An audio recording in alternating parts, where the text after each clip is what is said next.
Iyon, siguradong tulo na naman ang kayat sa aking nilutong aray. Beef ribs nilaga lang naman para sa hapunan. Tamang-tama sa malamig na panahon at sa bagong anak na misis. Ay siya aray, panoorin nyo kung paano ko ginawa. Ang una natin kailangan ay aring beef ribs.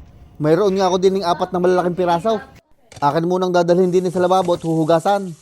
Pwede din kayo gumamit ng beef shanks o kaya brisket, pero mas maganda kung may buto para mas malasa. Pagkahugas nga ng karne, isinalang ko na rin kawaling gagamitin. Akin munang pinainit bago nilagyan ng mantika. At nung uminit na ang mantika, isa-isa ko na nilagay ang mga beef ribs. Ipiprito ko lang ng saglit para dagdag flavor. Habang nakasalang yung karne, nagayat ako din ng bawang at sibuyas, panggisa. Pinrito ko lang ang karne hanggang maging gaya ng itsura. Pinrito ko lahat ng parte, maliban dun sa ilalim at yung ibangkong, hindi abot ng mantika. Pinrito ko are para dagdag flavor, pero kung ayaw nyo naman, edi irekta nyo ng pakulaw. At pagkaprito ng karne, magigisa naman tayo din ng bawang at sibuyas. Gigisahin lang hanggang medyo natutusto na yung bawang. Pagkatapos, atin na uling isasaulay aring mga beef ribs din eh. Ikinamada ko lang ng papagayaan, sabay ating lalagyan ng tubig. Madami-daming tubig ang ating ilalagay at atin na rin palalambutin. Ating tatakpan ng bumulak agad. At bago pa bumulok ng tulo yan, tatanggalin ko lang aring mga scam na aret, hindi aray kasali. At para clear din ang ating sabaw. Titimplahan ko naman aray ng 24 pirasong pamintang buo. Mga 18 taktak na rin patis. Kahit bilangan nyo pa. 154 maalat na asain. At isang beef nor cube para malasa ang sabaw. Hahaluin ko lang rin ng bahagya, sabay akin ng tatakpan. Matagal-tagal na pakuluin yun, kaya maglalaro muna kami dinay ni Eloise. Baka abutin nyo ng kulang-kulang 2 oras. At nung tingin ko yung malapit na lumambot ng karne, inihanda ko na rin isasahog natin. Nagayat lang ako din ng patatas. 3 piraso na rin saging na saba. At 2 piraso naman na rin mais. Ginayat ko lang ng gayang kalalaki. Hinugasan ko din na rin ng saglit, din sa lababaw. At pagkalipas ng 2 kalahating oras, malambot na nga karne, kaya ilalagay ko na rin mais, patatas at saka rin saging na saba. Medyo ilulubog ko lang sa sabaw, sabay tatakpan.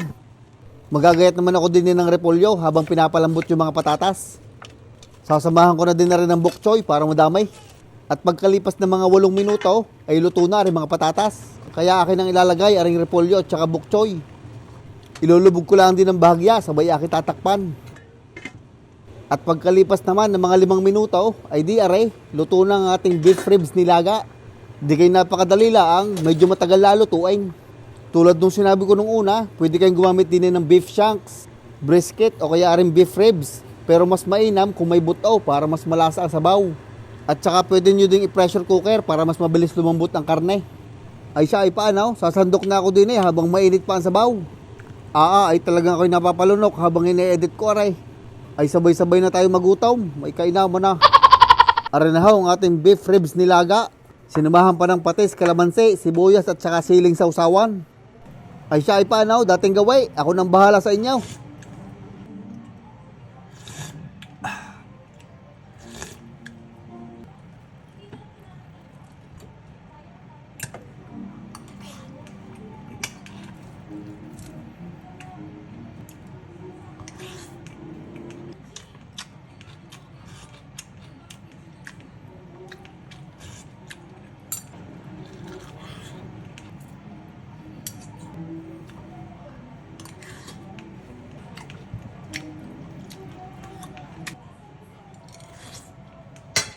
Kahirap nga din ang padali kong aray, pati ako'y gutom eh.